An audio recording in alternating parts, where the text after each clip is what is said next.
Brown రైస్తో సంగటి చేస్తున్నానండి. నైట్ నానబెట్టిన బ్రౌన్ రైసు, రాగిపిండి ముందుగా బియ్యం కుక్కర్లో వేసుకోవాలి.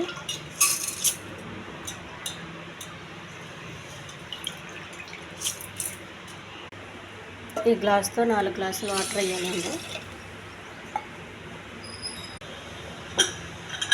కుక్కర్ మూత పెట్టేసి ఒక 7-8 విజిల్ రావాలండి. అన్నం కొంచెం మెత్తగా ఉండాలి.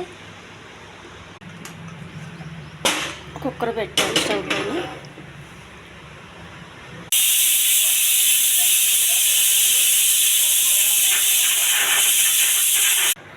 ఉడికిన అన్నం అండి, కొంచెం వేసుకోవాలి. ఇందులో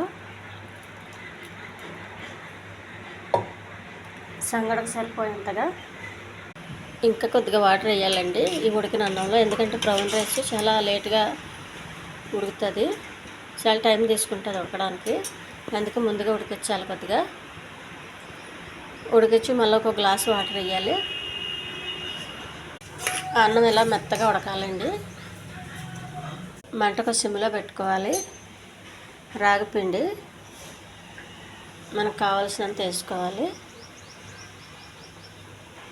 కొంచెం పిండి ఎక్కువ ఉండాలండి, పిండి ఎక్కువ ఉంటే బాగుంటుంది.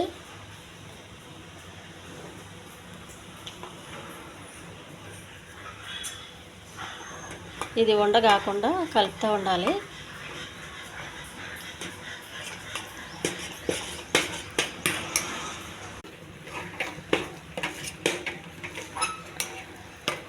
ఈ రాగి సంగటి మన టమాటా చట్నీతో తినొచ్చండి. చికెన్ పులుసు కానీ మటన్ పులుసు కానీ ఇలా తినొచ్చు. అంటే వెజిటేరియన్ తినేటోళ్ళు అయితే టమాటా చట్నీ వీటితో తింటే చాలా టేస్టీగా ఉంటుంది.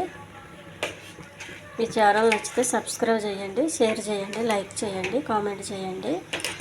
సంగటి రెడీ అయిందండి. ఇది చాలా బలమండి. ఈ సంగటి అప్పుడప్పుడు చేసుకుంటే చాలా మంచిది. ఎందుకంటే సంగటి ఇంట్లో చిన్నపిల్లలు కానీ చిన్నపిల్లలు ఇష్టపడరు. ఎందుకంటే రాగిపిండి అంటేనే వాళ్ళకి ఇంత పెద్ద ఇష్టం ఉండదు. అందుకని ఇది కొంచెం వాళ్ళు తినే కూరలతో చేసి పెడితే పిల్లలు చాలా బలంగా తయారవుతారు. రాగి సంగటి రెడీ అయిందండి.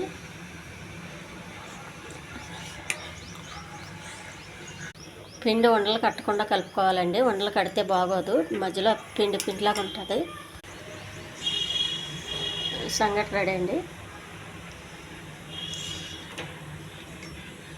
సంగటికి టమాటా చట్నీ చాలా రుచిగా ఉంటుందండి.